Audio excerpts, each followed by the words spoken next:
With Virgin Media, you can build up the entertainment and tear down the price. Switch to Virgin Media today and get superfast broadband and TV for just €49 a month for an awesome 12 months. The sale that stacks up. Now on. See virginmedia.ie and check out how our mobile sales stacks up too. T's and C's apply. See virginmedia.ie. 12-month contract. Offer ends 27th of February 2019.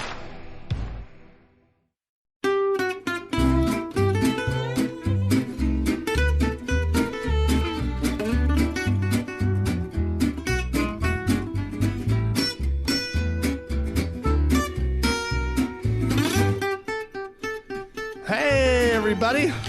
Hi, guys. Well, from Salt Lake City, Utah, It's Thank God I'm Atheist. the podcast. I'm Frank. And I am Mark, here today.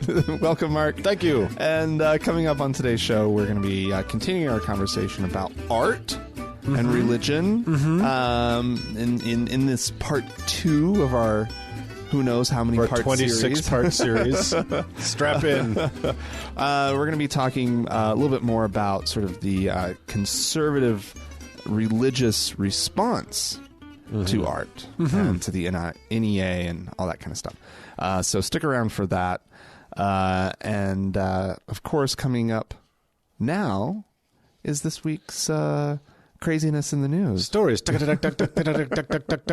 Headlines. Yeah. You got anything good, Mark? Sure. Well, it's not good, but I think I've certainly mentioned this personage on the show before, and I'm sure you guys have mentioned her on the show before, and that is the sadistic, fanatic, lunatic Mother Teresa. Oh, yeah. Yes. Yeah, the blessed... What is her official title at the moment? Well, she's beatified. She's beatified. Right. Oh. She went to the salon and got beatified. Got her hair did. I wonder if she had hair under that dish rag. Oh, I'm sure. It's probably nothing to look at. So the Pope has announced that she will become a saint on September 4th.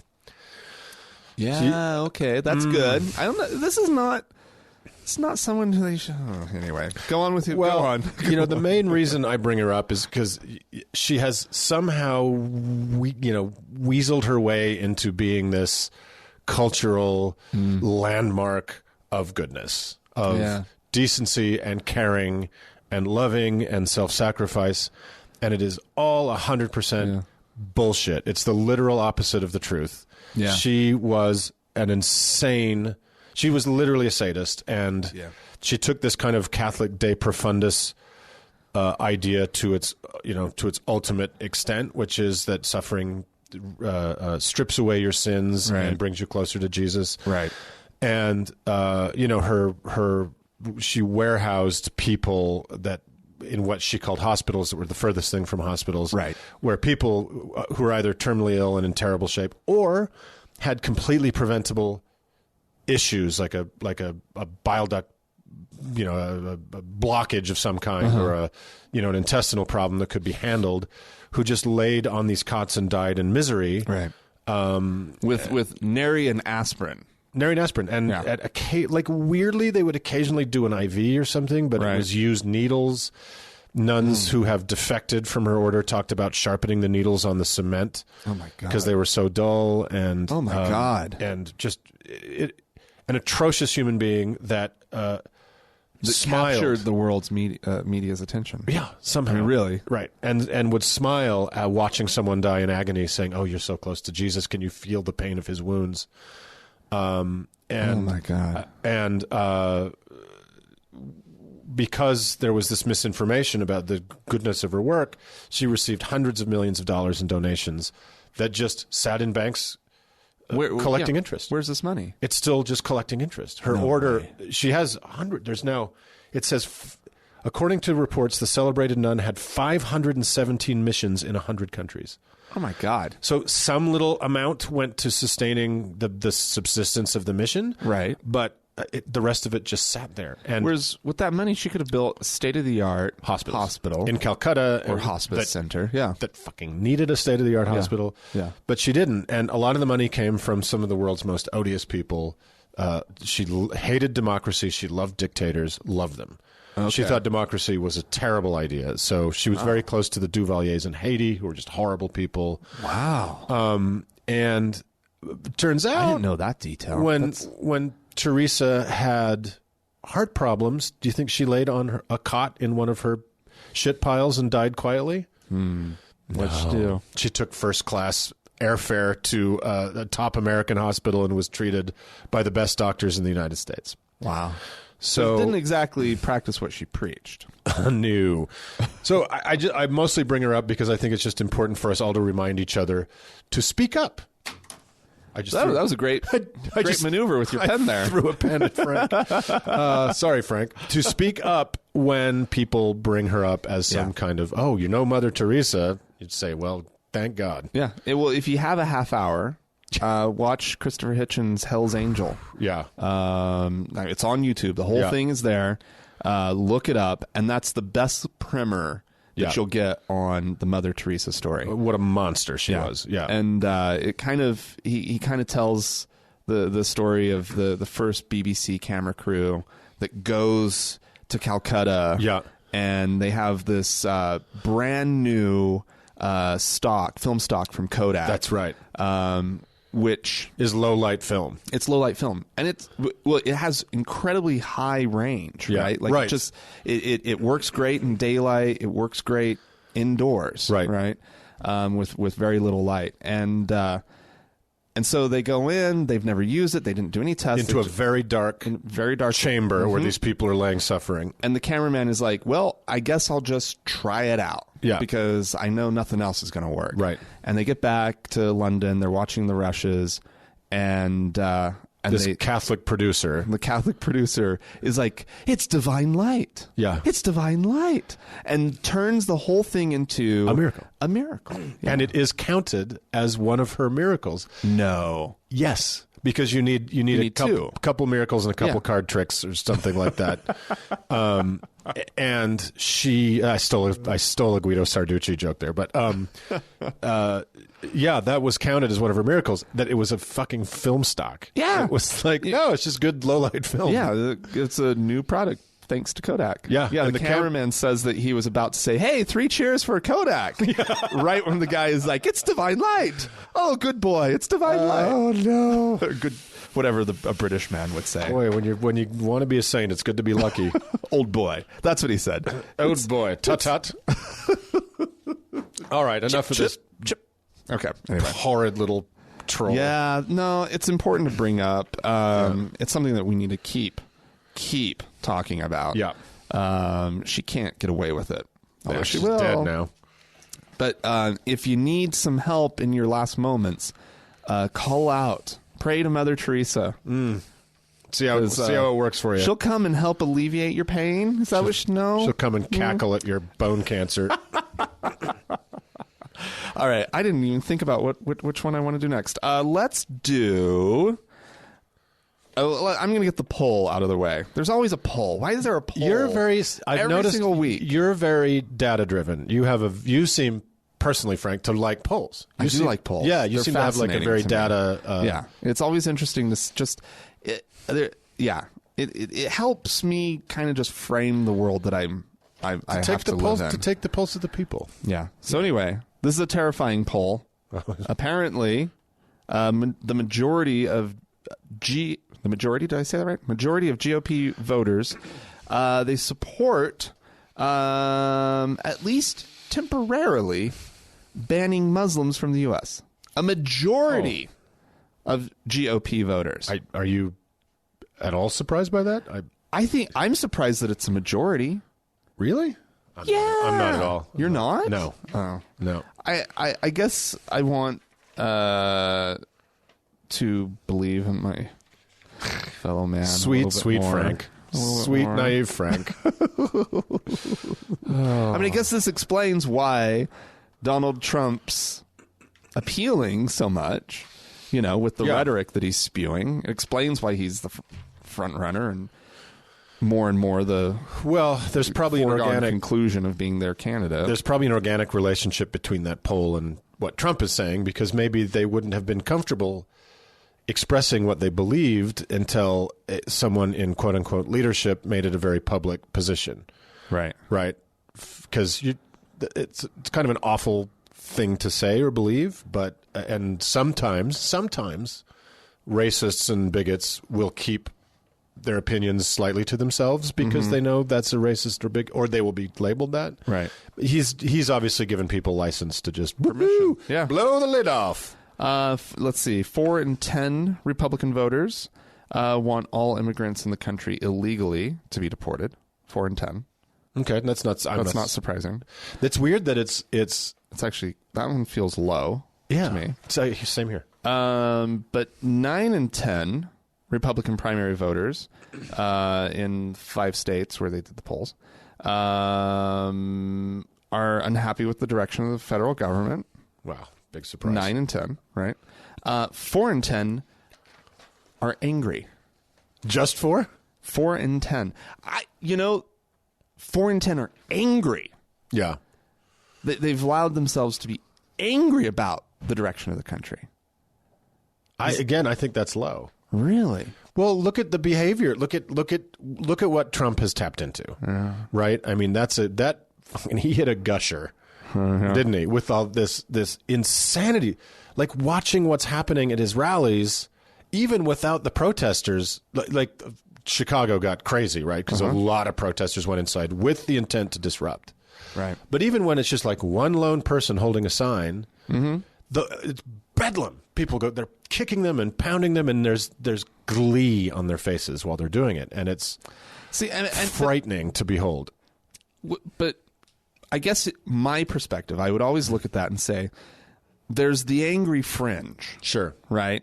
That even though I personally want to believe that all Donald Trump supporters are just that angry fringe, or just like that angry fringe. I just can't believe they all that there are that many, right? But 4 in 10. That's a lot. That's not fringe. Right. That's almost half. Yeah, that's 40% right? of half the country, essentially. Yeah. And of people that are lining up behind Donald Trump. That's where the anger is, right? Yeah. I mean, so anyway, a couple other things. Let's see. Only 4 in 10 want. Let's see. What is this? Okay, so half of voters say they prefer a candidate who's an outsider. While about 4 in 10 want one with political experience. Is that a poll of all voters, or is this still just Republican voters? This is GOP voters. The whole thing's about GOP voters. Right. So 4 in 10 want one with political experience. Only 4 in 10. like, I'm sorry, it's a political office that you're electing someone to. Yeah. You kind of need somebody who understands how politics work. Okay, you don't want to elect some craven politician, right? Some cynical politician, but you need somebody who understands it. Look, because you put Donald Trump. If I need pancreatic surgery, right, I don't want a car salesman to do it. Right. I need somebody who's not in the pocket of big pancreas. Like, I don't get it. I don't understand. I do understand that people are upset, and Republican base voters have been told since Ronald fucking Reagan that they were going to get everything they wanted. They were going to get, women in the kitchen, queers in the, in the camps. Right. They were going to get abortion done away with completely. Right. That there would be prayer in schools. They've been told that every single national election, and they've never gotten any of it. Now, they've nibbled at the edges of stuff. They're trying to make abortion illegal by other means, etc. Right. So that they're furious because they've been taken to the dance, and the Republicans always leave with somebody else. Right. The candidates always leave with somebody else. So of course they're pissed. So the politicians that have always promised them this, they just see as the problem. Right. So of course they want an outsider, but the issue is in a nation of laws, you can't just do that. Right. There's a process. Yeah. And that's a good thing. And it's slow and it's boring. Right. But that's how we keep from just rushing to extremes and going insane all the time. Right. Well, and they're coalescing around somebody who hasn't like he doesn't seem to be studying up on the issues. You know what I mean? Oh, or Trump? Yeah. What issues? I know. He just anytime he gets asked a direct question about, well, what would you do with this, piece of foreign policy? Well, I'll just learn on the job. Yeah, it's basically his response. You believe me, but believe me, I will make Vladimir Putin's head spin. Right. You believe me, I will make Mexico pay for the wall. Believe me, I've got great ideas. Yeah. Well, what are they? I saw that ad where he's like, they're like, Fox News asked him, who are your foreign policy advisors? Who are you talking to for your ideas? And he's like, mostly I talk to myself. I have the best brain. The best brain. It's the best. Yeah, it doesn't. But it resonates with his supporters, and it's unbelievable to me because of how terrifying. Right. There is a strain in American politics that wants a guy just like them to be president.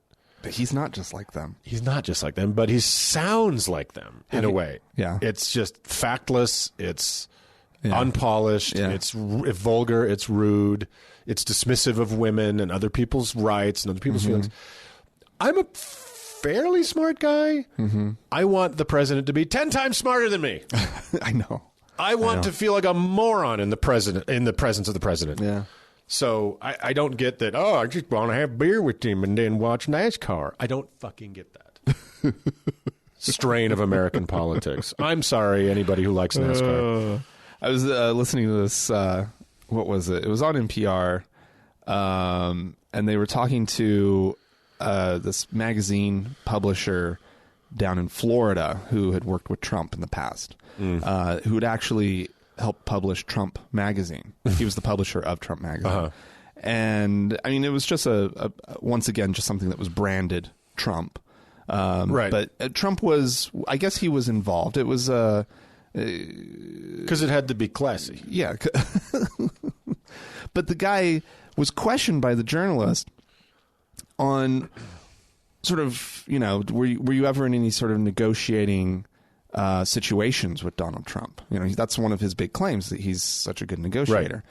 And the guy said that he avoided at all costs ever negotiating with Donald Trump.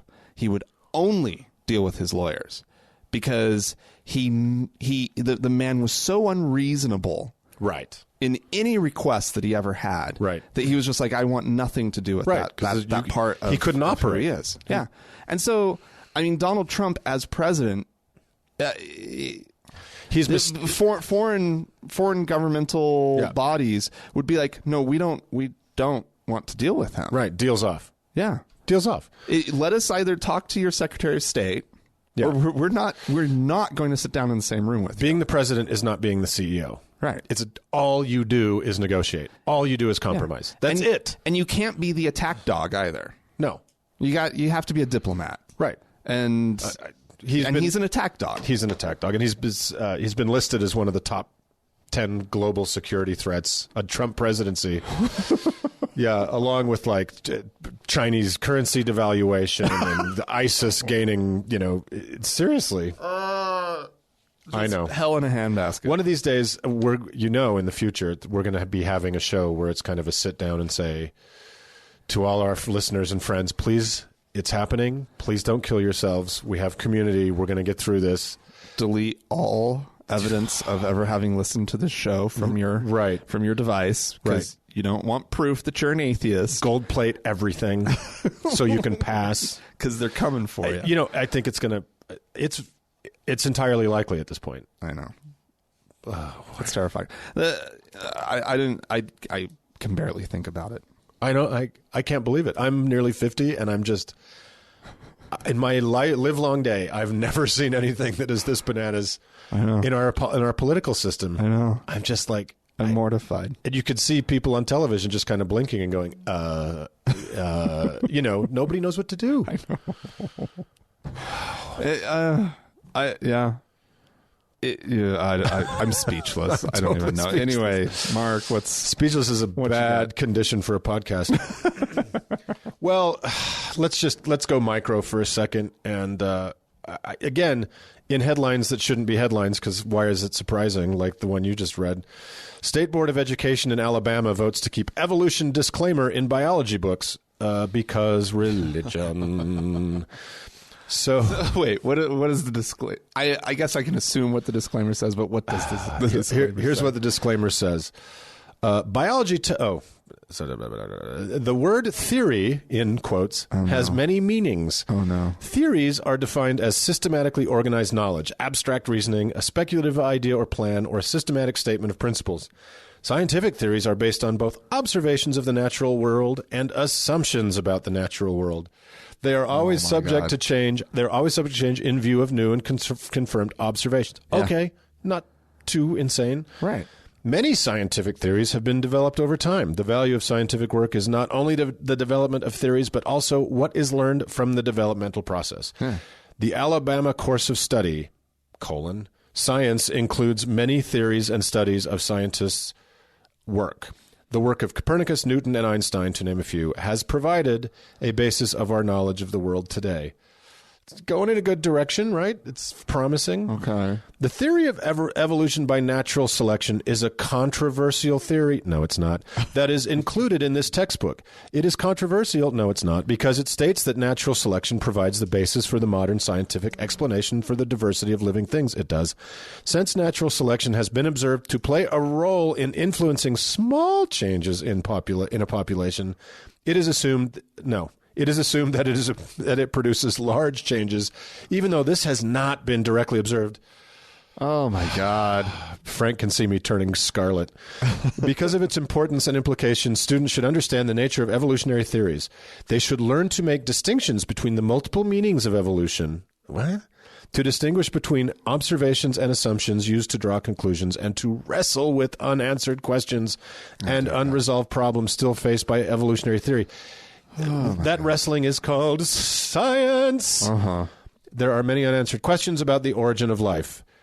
With the explosion of new scientific knowledge in biochemical and molecular biology and exciting new fossil discoveries, Alabama students may be among those who use their understanding and skills to contribute to knowledge and to answer many unanswered questions. Instructional material associated with controversy should be approached with an open mind.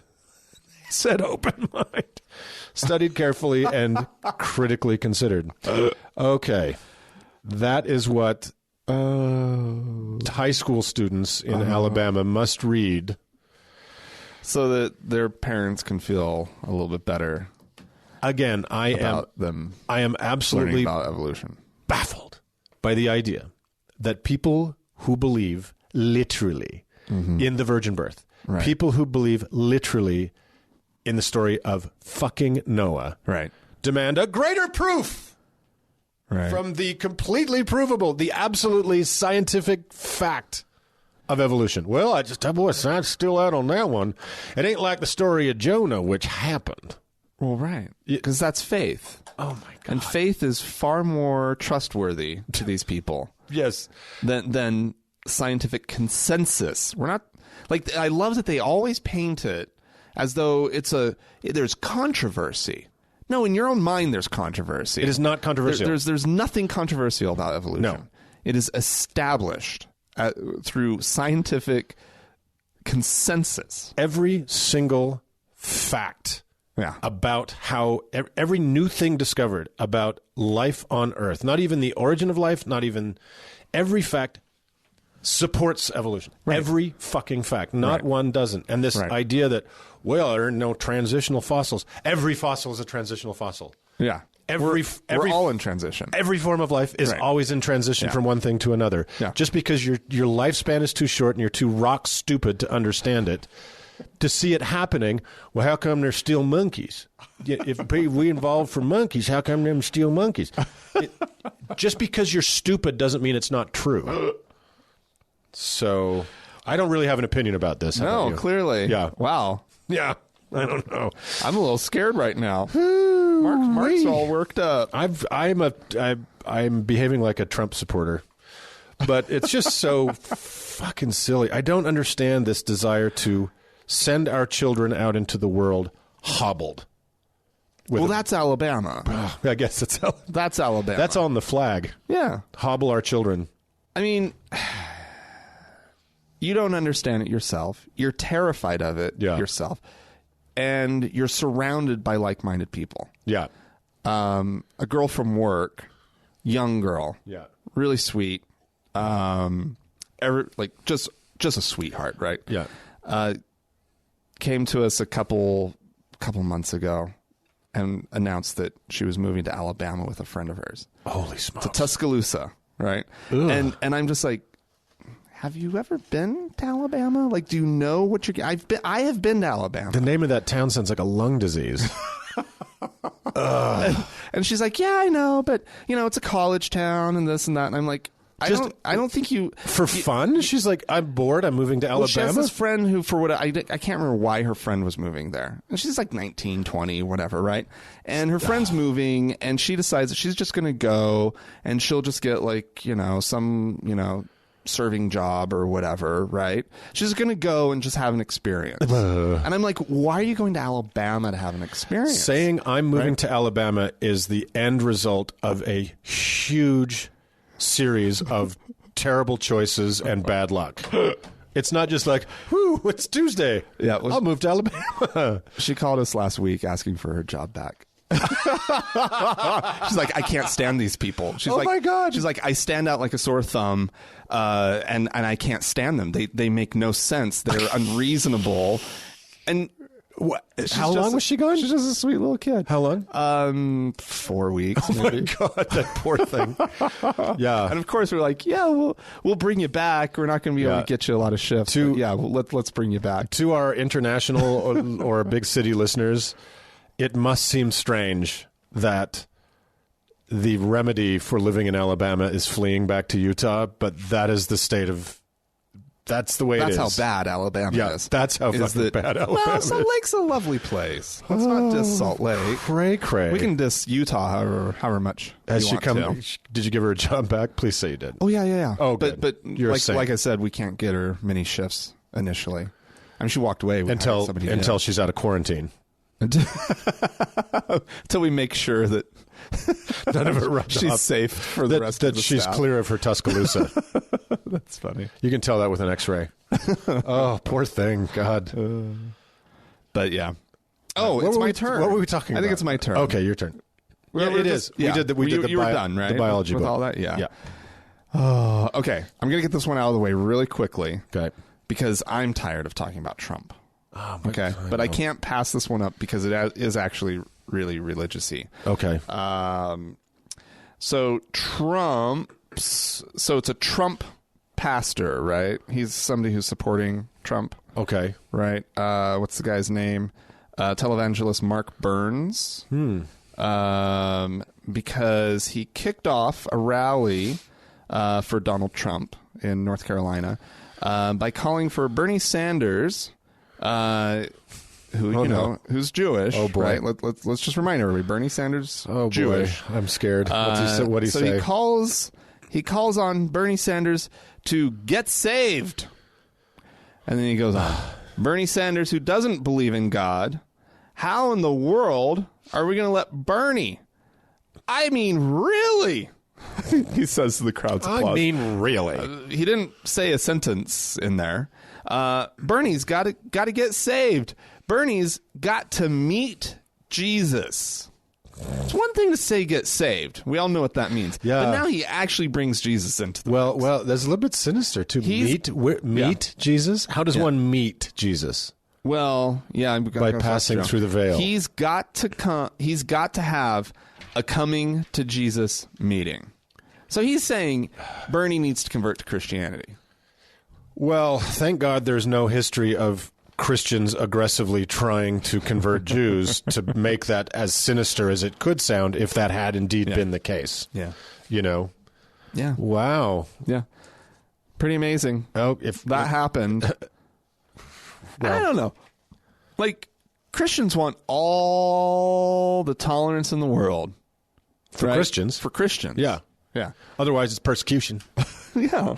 Meaning, if Jews get tolerance too, it's persecution. Of Christians. Yes. Yeah. That's how it works. And you couldn't possibly have, somebody be elected president who has a different, faith than you do. Yeah, remember how or not faith. Crazy they went about JFK? Oh, yeah. Yeah. Catholic. Yep. Well, I mean, the issue with JFK was the same concern a lot of people have about a Mormon president. Sure. Because it was like, well, there's the Pope. He has this higher authority here on earth. Yeah. Who is he going to take direction from? I think, personally. And so I think Jews are really safe in that regard.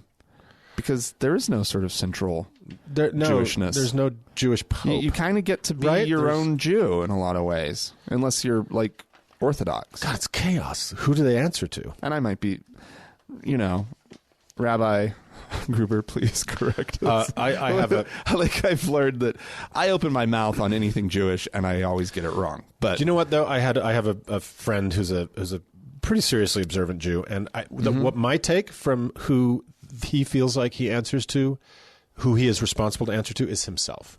Yeah. And I like that. I think that's nice that you are the carrier of the morality, and you are the bearer of that into the world, and you're responsible for yourself. And you better, I don't know who you answer to on the other side, but they're gonna, check it off. Outside of Orthodox Judaism, yeah, where there is a leadership, and there's just batshit craziness, right, all around. Yeah, I find Judaism to be fairly reasonable. You're kind of, your American Reform Jewish person. Yeah. They're beyond reasonable. When we bring up Jewish zealots on this show, it's kind of funny because it seems like such an outlier. And I know, I know that there's a plague of that in Israel, which has a bunch of cuckoo banana conservatives, and then they have this extremely reasonable secular majority, but it's always the Orthodox Jews that do smash up planes and won't sit next to women and behave crazily.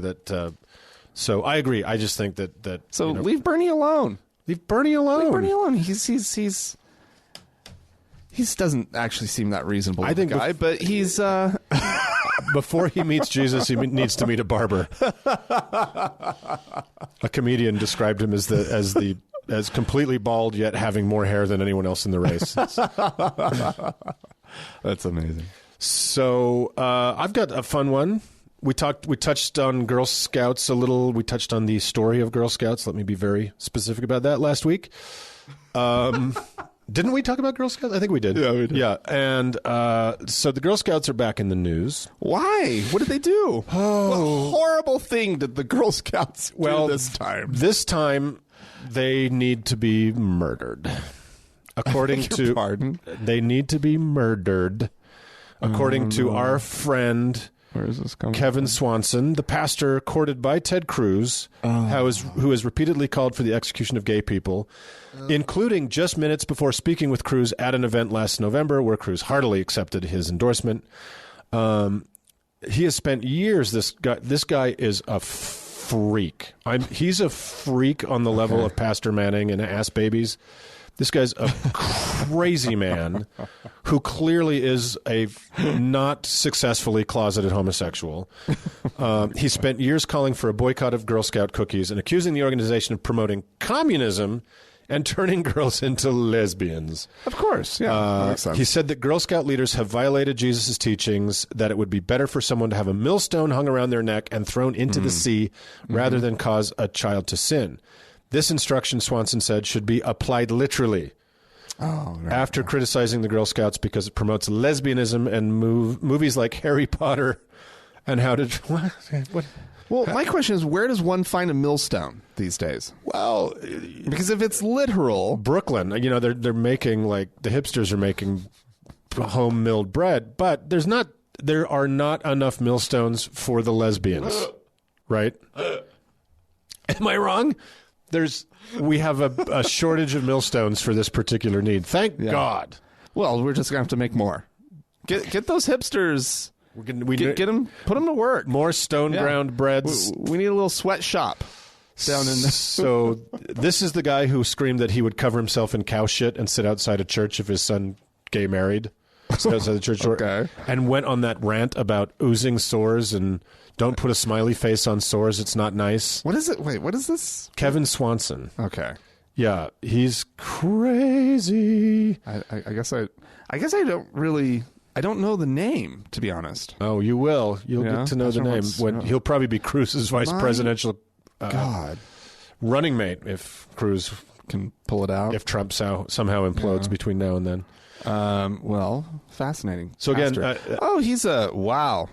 Yeah, he's a freak. Yeah, okay. He's a freak. He looks like a pterodactyl in a suit that doesn't fit in a Bernie Sanders fit suit. But yeah, so Girl Scouts, get together, have fun, and watch out. Apparently, they better dirty lesbian cookie kids. Oh my God, yeah, fuck that guy. All right.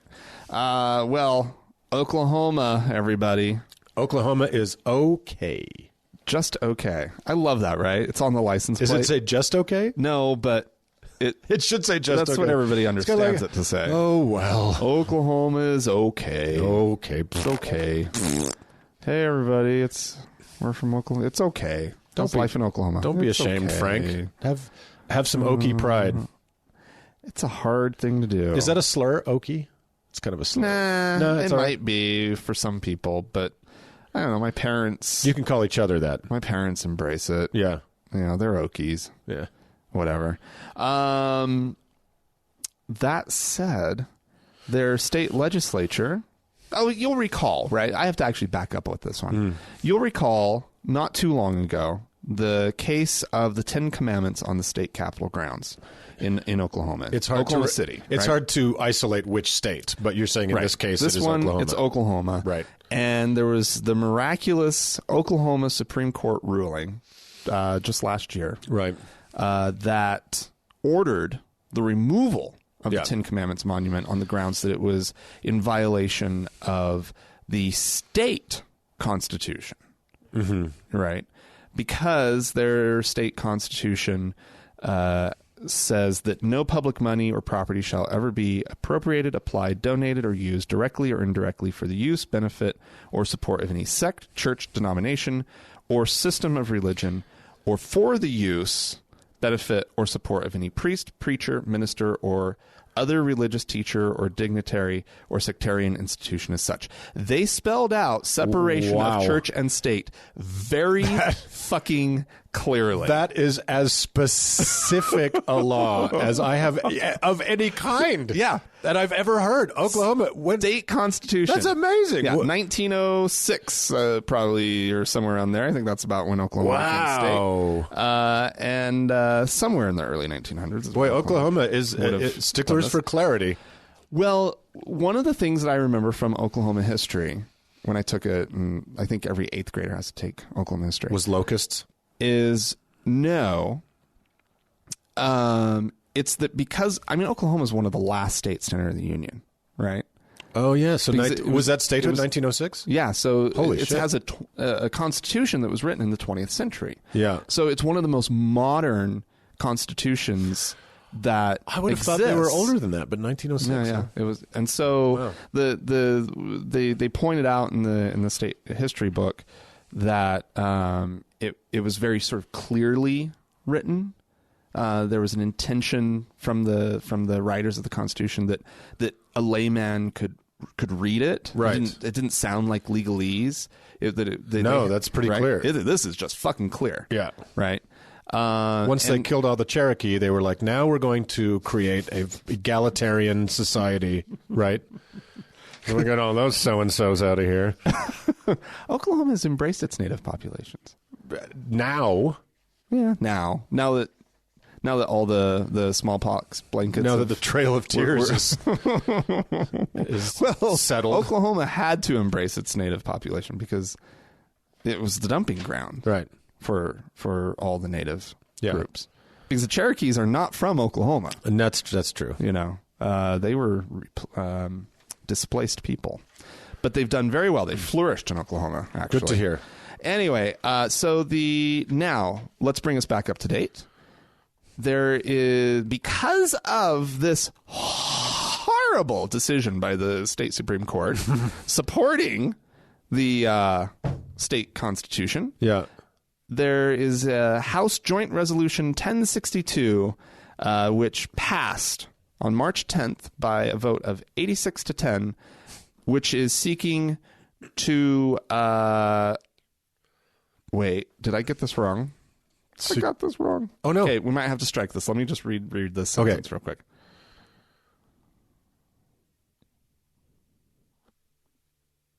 Okay, I got it. I had it right. So it is a response to the Supreme Court ruling. This resolution is a response to the state Supreme Court ruling, and they want to change the state constitution now. They're pushing a ballot initiative with this resolution to change the Constitution so that this clause, this horrible clause that defines separation of church and state, be stricken from the state constitution. Oh my God! And there are like really strong historical reasons why they put such a strongly worded phrase like that in their state constitution, because Oklahoma, was responding to, a messy part of U.S. history that having to deal with Native Americans and forced conversions to Christianity that were government dislocation and their children being taken away, and forced into schools, and that was just one of the things that they were responding to.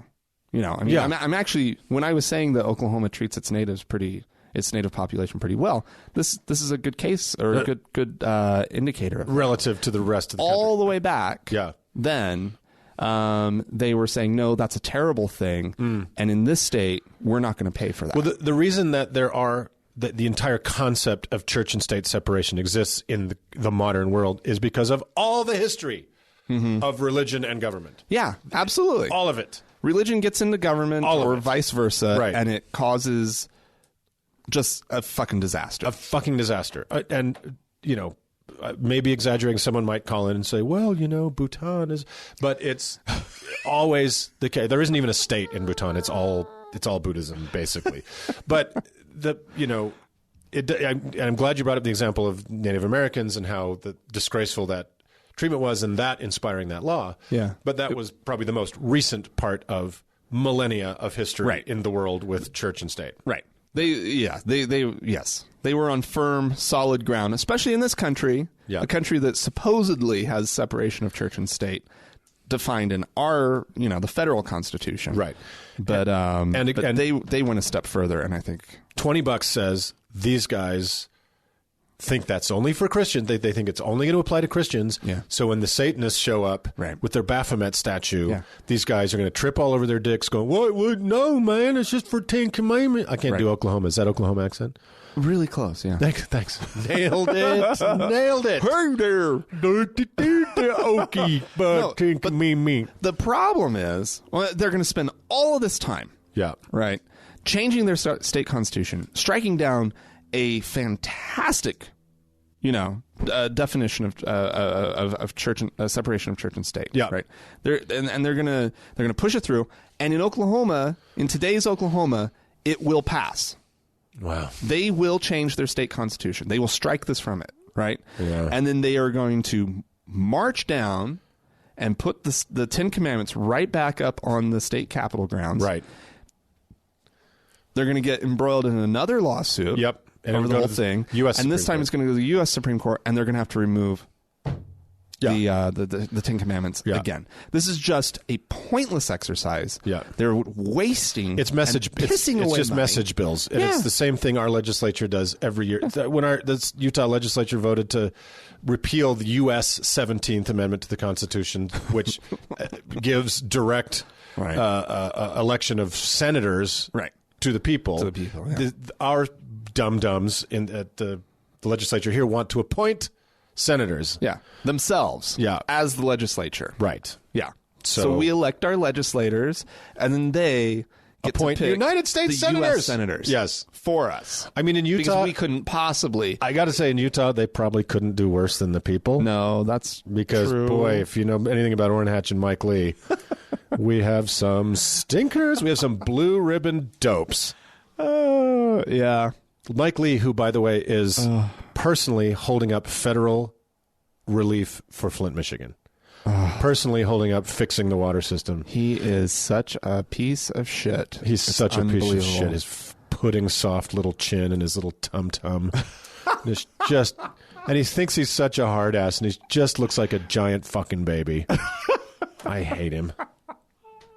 Again, I have no opinion about that. So if you want to weigh in, Frank. I wouldn't dare. All right. Well, if you'd like to chime in with your opinion On Mike Lee dear specifically. listener, please do so. You can call us. The telephone number is 424-666-8442. You can leave us a voicemail message. You can also send us an email. Podcast at thankgodimatheist.com is the email address. Or, preferably, find us on Facebook. Facebook.com/TGIAtheist. You can follow Mackenzie's daily postings there. And also on Facebook, we have the TGIA Members Only Lounge. You have to search for it, then you have to request to join it, and then you have to wait to be let in. It's like becoming a Mason. Yeah, exactly. There's a secret handshake. Mm-hmm. There's a fancy hat you have to wear whenever you get into there's some butt stuff. The lounge. Yeah. So some mildly embarrassing, degrading exercises that you have to go through. Yes. All right. We're going to listen to a little clip here from Glenn Beck. The thing about Glenn Beck that you may not realize is he's an idiot. That he has direct daily contact with God. God tells him shit all the time. For sure. And here's what he has to say about himself and his listeners. For years, I have been warning about what is coming this summer. I have to be honest with you. When I was saying some of these things that sounded crazy all the way back at CNN and at Fox and then on The Blaze, I have taken an awful lot of heat from the media. The media's had a good laugh at my expense. Everybody has, and that's fine. I will be honest with you. There were times, many times, that I would say, really? Really? Can I just cover the news, tell a few jokes, and call it a day? Really? But because... This is so... I'll say it anyway. Because he saved me, and because I know that I can never repay him back for that, because he literally saved my life, I made a promise to him. I will do what you want me to do. I will say what you want me to say. I will go where you want me to go. And so I have. And he put a warning message on my heart. And I didn't understand a lot of it. The Restoring series came out of that. When we gathered in Washington, restoring honor. When we went to Jerusalem, restoring courage. Here at Dallas Cowboy Stadium, restoring love. I didn't know why I was doing those things. I fought a lot of those things. I didn't know why we were doing them. They cost me millions of dollars to do. We lost money on them. We never gained ratings or anything else from them. It was because we felt compelled we had to do it. But it struck me over the weekend, his genius. I have said for a long time, this is going to be the audience that saves the republic. It is clear this was preparation and sanctification. Oh, okay, Glenn Beck. Okay, Glenn Beck. At first glance, at first blush, our listeners who have had contact with the Mormon world will hear the familiar tropes. Oh, yeah, absolutely. Will hear the familiar feigned sincerity, the dramatic pause. Well, and if you could see the video, you would see this sort of this like half concerned face that's like, it's just like, I'm just so, what is going on like with the world right now? I just don't, like, it's this weird thing that Mormons affect, right? And he's got it down. He does it totally down. He's a convert.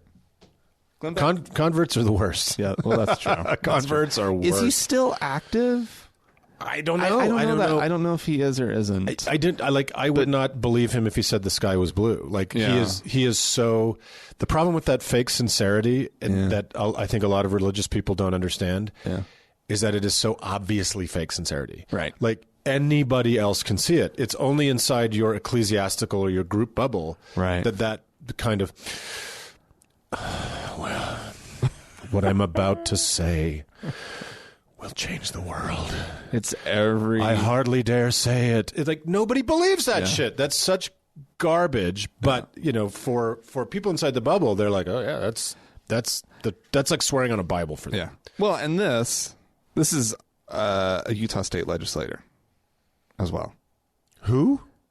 Glenn Beck is like, he reminds me of like all the dipshits up on Capitol Hill. I'm like, dear God, is he in office here? Yeah. No. That's what they all He's sound like a perfect example of like a LeVar Christensen or what was the Christopher? Well, Chris Butters was Glenn Beck. Yeah.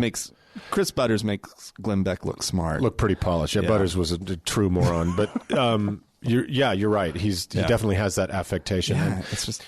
I read it. Quick aside, I read an article by Matt Taibbi who was talking about the Bundy Ranch occupation. The Bundy Ranch occupiers, those dum-dums, were all Mormons. Right. And he was like, what is with all the crying?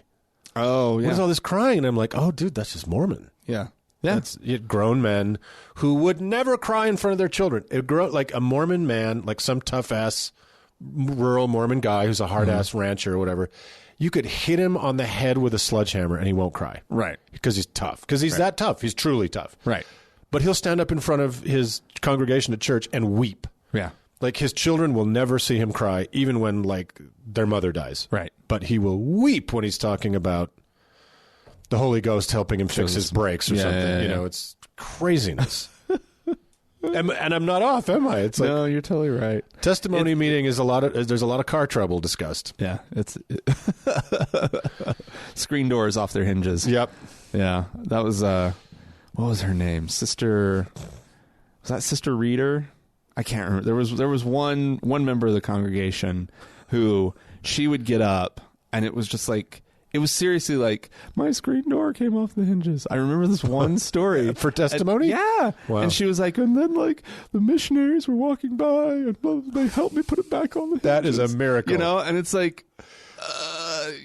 okay, thank you. Yeah. Next. But she got up every single month. Wow. Every month. Yeah. And she was like usually racing to be the first one up. Oh gosh. She was lonely.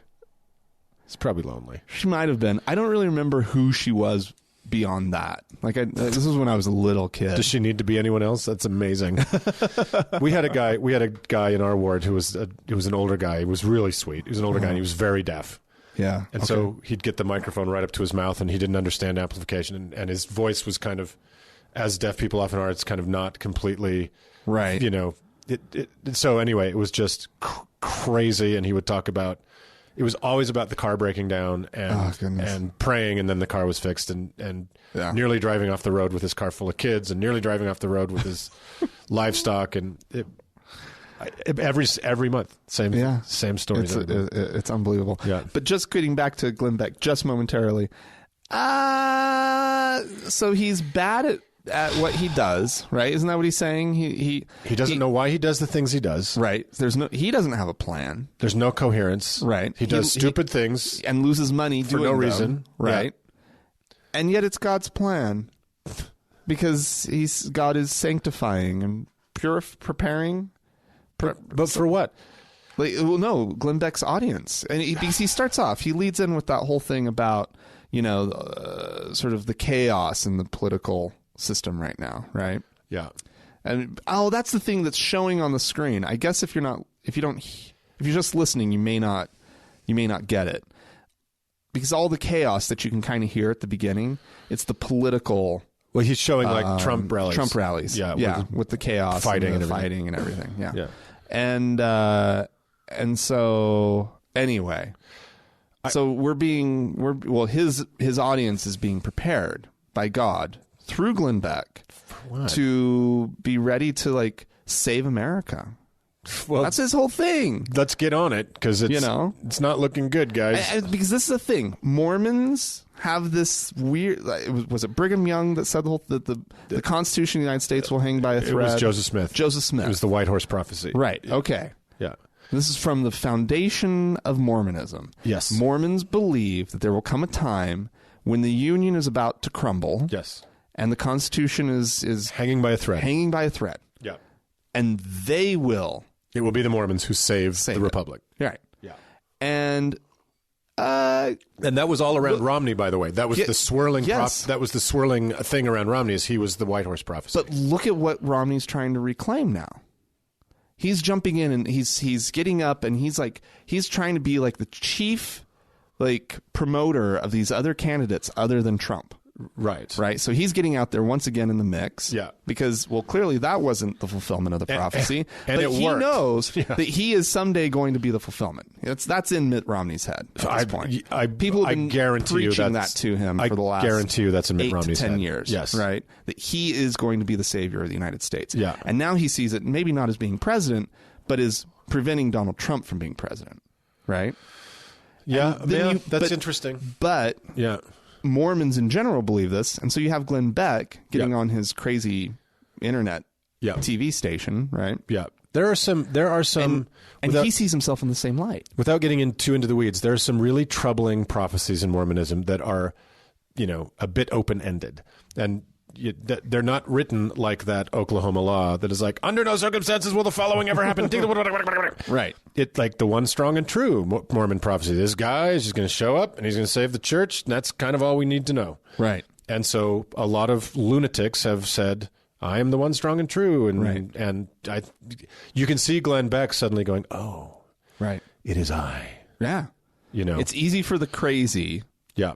And the fringe element of Mormonism, to claim these prophecies as their own, yeah. So that's what's going on with Glenn Black. Gen Black. Oh, my mouth won't work. Gen Black. Yeah. But that's what I think's going on with him. Yeah. I mean, it's been clear for a long time that he sees himself as some a messianic. Yeah. And a prophet. Well, here's what is the problem with, and we can conclude Glenn on something like this. The problem with Glenn Black. Oh God, Glenn Black. Fuck the guy, Elder Beck. The problem with Elder Beck is that when you want to get in the prophecy business, you have to be vague about thing and time and whatever. You cannot be like. He keeps doing this stuff where he's like, if the Obama administration does not answer me by Monday, I will blow the lid off of something so enormous. And then Monday comes, he's like, so the Yankees played this weekend. You know what I mean? Like, you cannot, prophets cannot work on a calendar, really. Right. That's what happened to that guy who kept saying it's the end of the world and it wasn't. Yeah. It has to be vague. Prophecy has to be really loose. And Glenn Beck has failed at that. And that's why he's on an internet weird ass TV show that nobody's watching. Right. Because people got over it. People wanted the prophecies to come true and they never did. Right. Yeah, he's a funny one. Yeah. He's bad at it. Yeah, he's really bad at it. He's a bad prophet. But he gained a following for a minute. He's a non-profit. Thanks to Fox News. He's a non-profit. Yeah. All right. 501c3. That's his gene size. None of this is working. What's next? Well, what's next would be a voicemail. Actually, let's play a voicemail. Oh, we haven't done a voicemail. We haven't done a voicemail in a while. Yeah. I have not been a part of playing a voicemail in quite a while. Cool. So let's pull that up. This is from a lovely listener who has a response to a bit of our conversation last week. Hey, Frank, Dan, and sometimes Mark.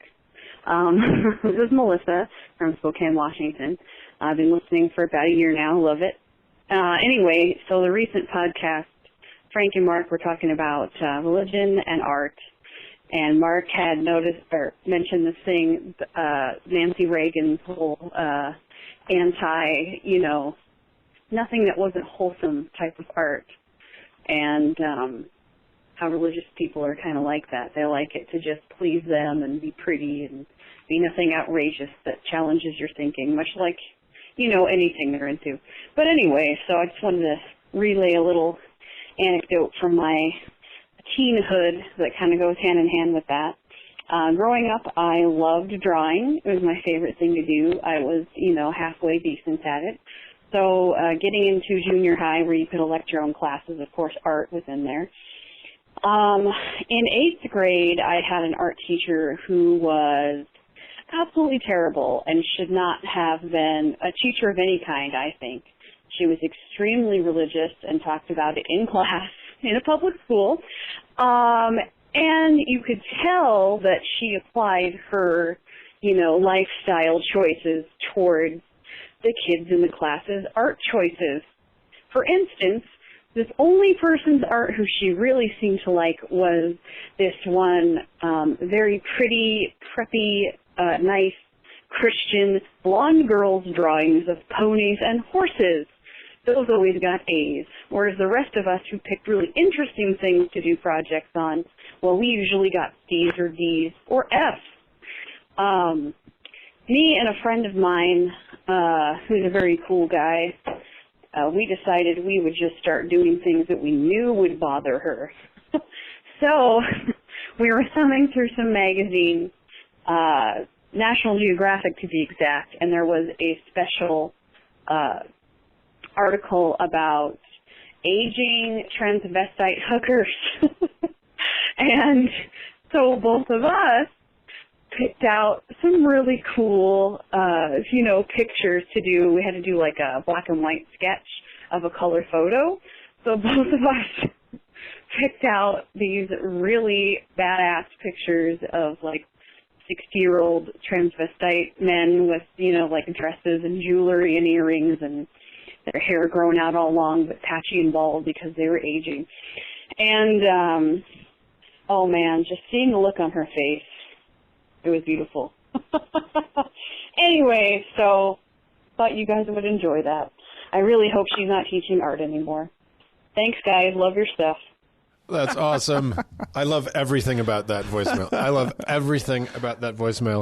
And before we dive into it, what I love the most, what was the most awesome was I love referring to religious people's beliefs as lifestyle choices. That is so fucking great. Because, Frank and I, our innate being and how we are constructed as human beings is often referred to as a lifestyle choice. Right. Yeah. So I love that the actual fucking choice of religion is very well done, caller. Yes. Very well done. Indeed. All around, but that was good for you. So Melissa, that's a great story. Yeah. That's so funny. I'd love the provocative. Oh, yeah. And we'll get into the art thing, the discussion a little bit more, but that's one of my favorite things that is one of my favorite things in art is provocation. Yeah. That's so great. So good for her having the, at 8th grade. That's so cool. Wait, did she say 8th grade? She said 8th grade. Oh, my God. Yeah. 8th grade, I wasn't even painting transvestites in 8th grade. That's amazing. Yeah, that's remarkable. Well, cool. Done. Yeah, well done. And it's and you're right to go to all that effort just for the moment of seeing that face is beautiful. That is art.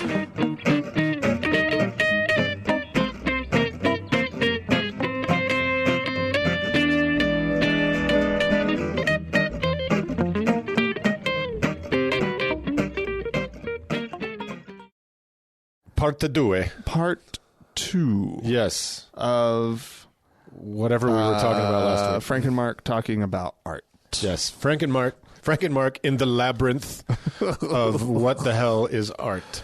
Well, I don't think we need to define what art is, although we kind of did last time. We took stabs. But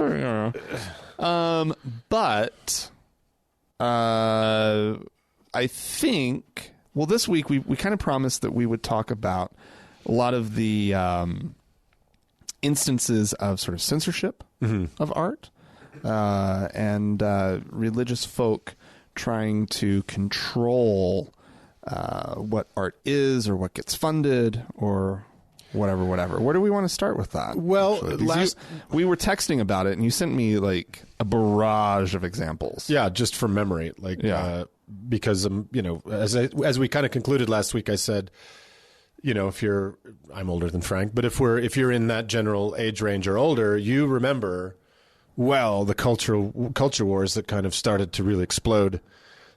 Pardon me, in the 80s.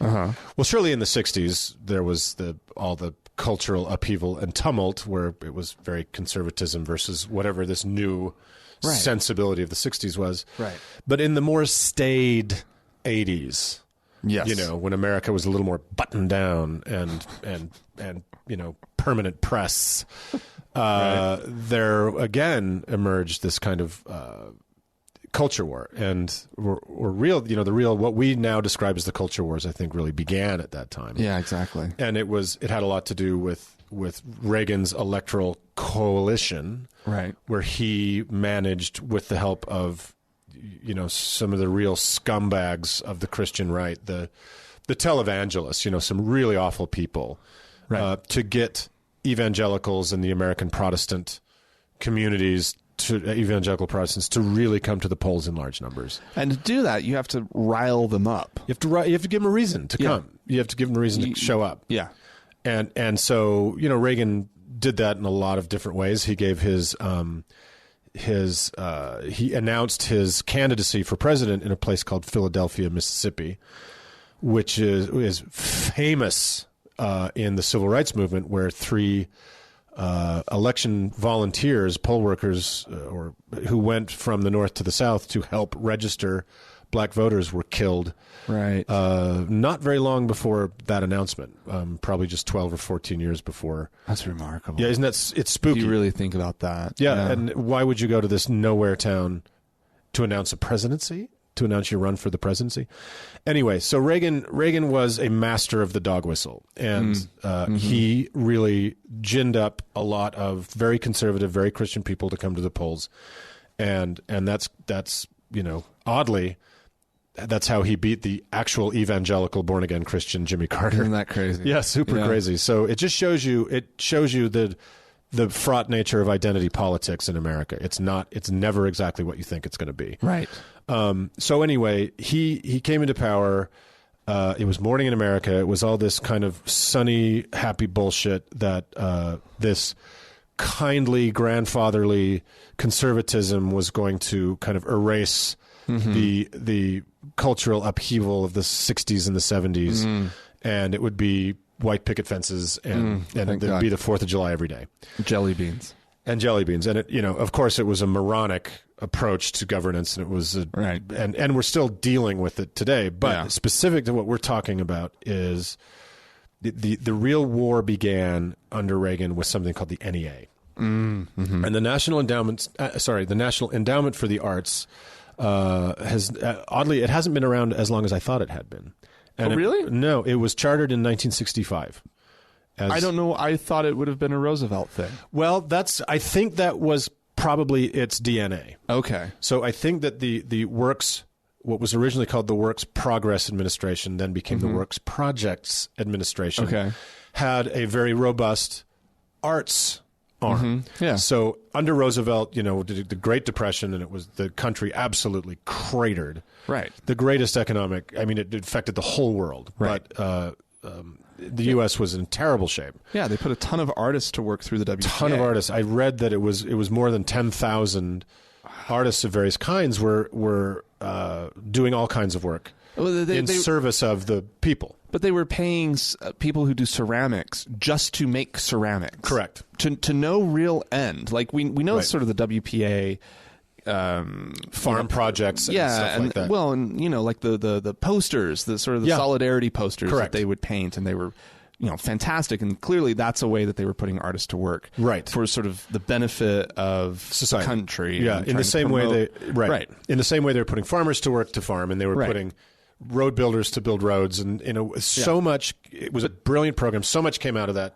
But they went so far as to fund simply just the fine arts for the sake of the fine arts. Correct. Yes. They also paid people who had arts understanding to travel the country and document folk art that had never been done before. There had never been a huge survey of literally like American quilt making, American needlepoint. So I think that is the National Endowment for the Arts did not replace in time the Works Progress Projects Administration, but it did. I think that's its DNA, and it began to make grants available. Right. So it wasn't necessarily. it wasn't paying people like the WPA was to paint murals in public buildings, right, or to decorate schools, or or put on. They used to put on plays literally put on theater about farming techniques, because we needed a more advanced agriculture. Anyway, right. The NEA was more about its charter is basically to foster excellence in the arts. So essentially, it's a government fund. Most civilized nations contribute vastly to the arts, right? Movies, theater, studio art, all kinds of different things. Right. We are of all the industrialized nations, we are kind of the most miserly, and we don't really do that. Right. Japan has the National Treasures program, where human beings are considered national treasures as artists, and are fostered, and they receive a stipend, so they're free to kind of continue whatever their work is. Oh my goodness! So this is a kind of an attempt. It's in the $120 to $140 million a year fund that is available for different artists. Huh. Well, nobody was really paying attention to it until the Reagan years. Right. And then some artists that Reagan's administration began, and his wife began to see as she's being made a saint now by people, the Pope. What were her miracles? She said that she had Mr. T as Santa Claus at the White House was a miracle. So anyway, there's some controversial artists popped up. One is a fairly familiar name by name of Robert Mapplethorpe, who received an NEA grant. Right. Again, these were not people that were producing art for the government or for the people. This was simply a grant in support of whatever work anybody was doing, regardless of content, regardless of medium. So Robert Mapplethorpe certainly was a very controversial. Well, he wasn't controversial. He was an artist, and these people found a problem with him because he had a lot of sexual content, a lot of nudity, a lot of homoerotic content. The right loved referring to the bullwhip up the ass, which was one of his photographs. Right. Okay. But the one that really got people's blood boiling was a guy named Andres Serrano, who was a photographer who created something called the Piss Christ, which was a photograph of a plastic crucifix in a jar of urine. Oh, I never... Oh, wow. Okay. It was a photograph. I didn't realize it was a photograph. Yeah. It wasn't an actual objet d'art or a sculpture that he had in a gallery. It was a photograph. The way that it's... I always thought that it was an actual... Well, it was an actual thing. He took a picture. No, yeah, but I always thought that it was the cross in the jar that was on display. No, it was a photograph. It was a photograph. Yeah. Fascinating. Did not know that. Shows how uninformed I am. One more degree of separation away from the actual object, but it was is it provocative? Certainly. Yeah. Is it But I always assumed that you could smell the piss, and you know what I mean? Well, that's the legend of it, right? Yeah. You are like most people think it was he stood in a gallery, he stood in a cathedral and peed in a jar on a crucifix and then dropped the crucifix into the jar. Right, something like that. So and instead, it could have just been food coloring, and you have to trust him that it actually was urine, but it could have been anything else. It could have been anything else. But nonetheless, that's not the point. But the intent, obviously, was that it's urine. And if I remember his backstory, he is one of many people who had a terrible youth in the Catholic Church, and with conservatism and with religion, and it was a statement. Right. Pure and simple. Yeah. Anyway, piss on Christ. It's a bit of a sticky wicket because then there was a man named Jesse Helms, who was a Republican senator from the Carolinas, who was as close to a central casting Southern bigot as you will ever find. Boss Hogg would be like, man, that's a caricature. Turn it down. You know what I mean? Just an absolute joke of a human being and a Southern bigot. Anyway, he who while being a bigot also kept a African American mistress, right? Possibly, but you're thinking of Strom Thurmond. Oh, I'm thinking of Strom Thurmond. Yeah, but you probably. Okay. Probably. Sorry, wrong guy. Wrong guy. But similar sensibility and similar vintage. Okay. So he led the charge against this, and this went on and on and on and on, and this was also gay artists were under attack in the NEA because, of course, it was the Reagan years. Right. And despite Hillary Clinton's recent misstatement, the Reagans did fuck all about the AIDS crisis. Right. 29,000 Americans were dead of AIDS before the president ever mentioned it publicly. Right. So there was a virulent homophobia in our official politics in the 80s during the AIDS scare. So I think now that there's a little bit of a history to that, and the NEA still exists, and they are still they did back off of a there was a public display of Mapplethorpe's work. They backed off of it under political pressure. The screaming from the arts community was so intense that they actually apologized and said they were wrong. And their charter says nothing about content. So their charter is to support excellence in the arts.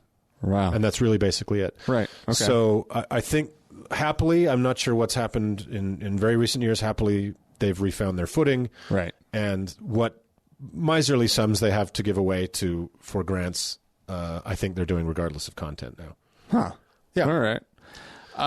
So let me get this straight, because I guess I really didn't know this story really at all. So they didn't fund the production of the photograph.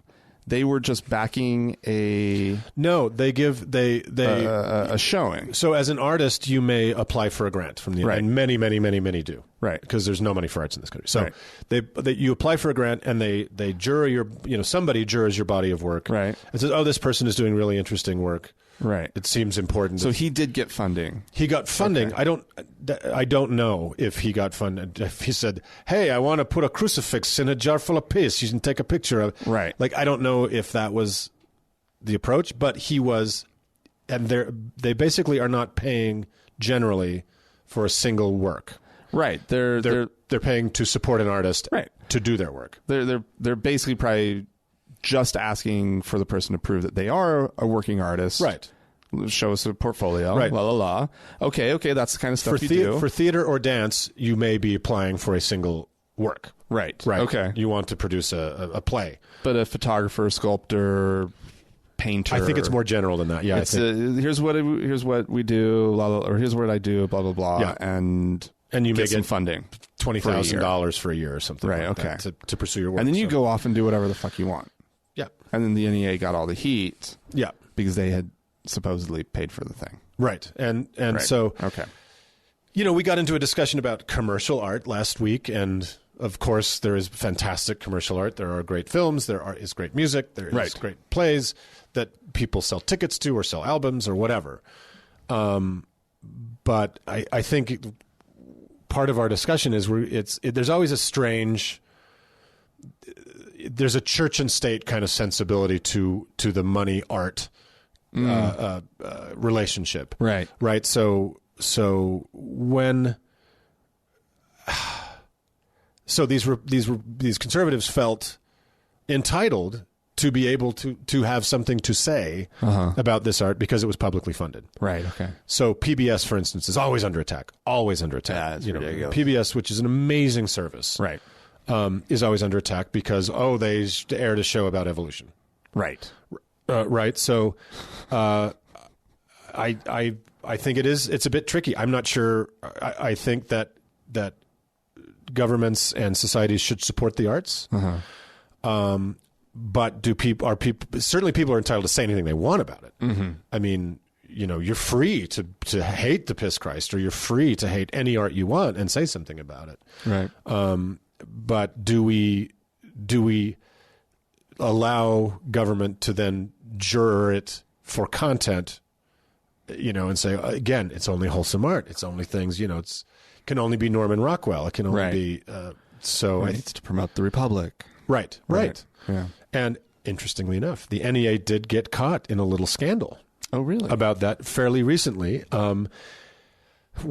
This horrible old troll that's dead, Andrew Breitbart, caught a conference call where someone from the NEA was directing artists to create work in the support of Barack Obama's domestic agenda. What? Yeah. And I hadn't heard about this particular one, but they recorded a conference call where he was saying, I would encourage you to pick something, whether it's healthcare, education, the environment. You know, there's 4 key areas that the corporation has identified as the areas of service, and was really pushing them. They kind of tried to back out of it. But to me, that seems, if you're not going to juror for content, and if we're going to insist that Christian right has nothing to say about who is supported, then this is out of line. That's dicey. Right. Because it's not the WPA where you're saying, you're creating work for the government, and here's the program we need you to illustrate. Right, because we're desperately trying to... Because we just want to keep you from starving. Right? And dig the entire country out of a colossal mess. Yeah. Where everybody's, one third of the people were out of work. Oh, God. Like that. I think it was at least 30% unemployment, wasn't it? It was unbelievable. So there was that. Do we want to just stop with the NEA, or do we want to talk about like BYU and Let's talk about their fun times, whatever you want. With Rodan. And I was a student during the whole Rodan. I was going to say too that the left is not immune from this kind of stuff, and that recorded conference call kind of shows it. But also, it was Al Gore's wife, Tipper, yeah, who started this insanity of the explicit lyrics and trying to ban musicians and trying to stop, and I think most of it was probably fear of hip hop.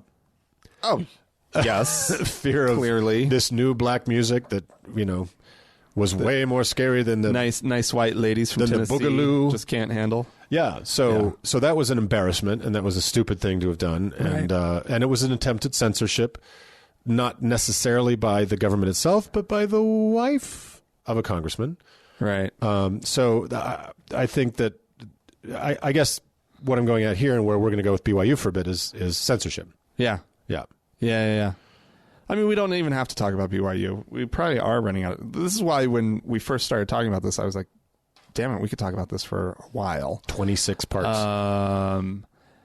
But yeah, I mean, just quickly, the whole BYU and Rodan, the Mormons have their own little tenuous history with, what they're going to support or not. But they want to have like, they want this sense of like, worldliness and embracing legitimacy. Yeah. And so down at BYU, they've got their, museum of art that's on campus, and they somehow attract really good stuff sometimes. Yeah. Sometimes they'll get like a touring exhibit. Like the Ramses II, they got this huge, all these Egyptian treasures. So somehow they're deemed legitimate enough to kind of attract. Right. And so back in the 90s, they got the touring Rodan exhibit, and they decided that they were not going to. One of the pieces that I remember specifically that they decided that they were not going to exhibit with the rest of the exhibit was the kiss, which has a woman's boobs showing. Oh my God! Right, bare breast boobs, titties. Yeah. And the other one was John the Baptist. Is he naked? He's naked. Oh. Yeah. And so you can't possibly have a prophet's genitalia on display. Well, he's in a line of work where you don't want to stay clothed all the time. Well, but if you'll see the rest of the Mormon art, or if you'll see Mormon art depicting, John the Baptist baptizing Christ, he's clothed. They're both fully clothed. Fully togaed. Yes. Yeah. As any good Christian would be. Yeah. And so they decided, in particular, those two pieces. That's what everybody was really outraged about, the fact that they did not put those on exhibit. And there was like I have to say, there was a good contingent of students at BYU that they actually protested. There were like the students from the art department were outraged. Right. And they made signs, and they marched on the quad, and they went up to the administration building. They stood outside, and they had they had some speakers get up and do their whole little thing. I mean, it was not a lot of people. Did they sick the dogs on them? 30, 40 people. They were denounced. Oh, for sure. Yeah. By the administration. That is not done. I should have, in preparation, I should have double checked to see what the consequences were.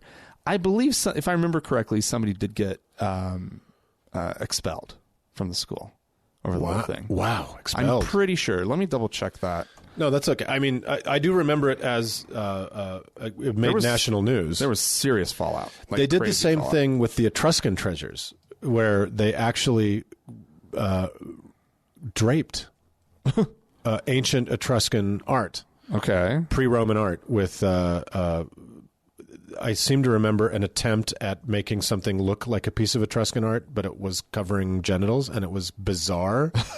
No way. Yeah, I'm serious. It was really and I, at 16, I was really horrified and offended by that affront to, these ancient treasures. But so yeah, they're at war with themselves, right? They do want to be perceived as worldly people. Look, we have serious guys in business like Mitt Romney.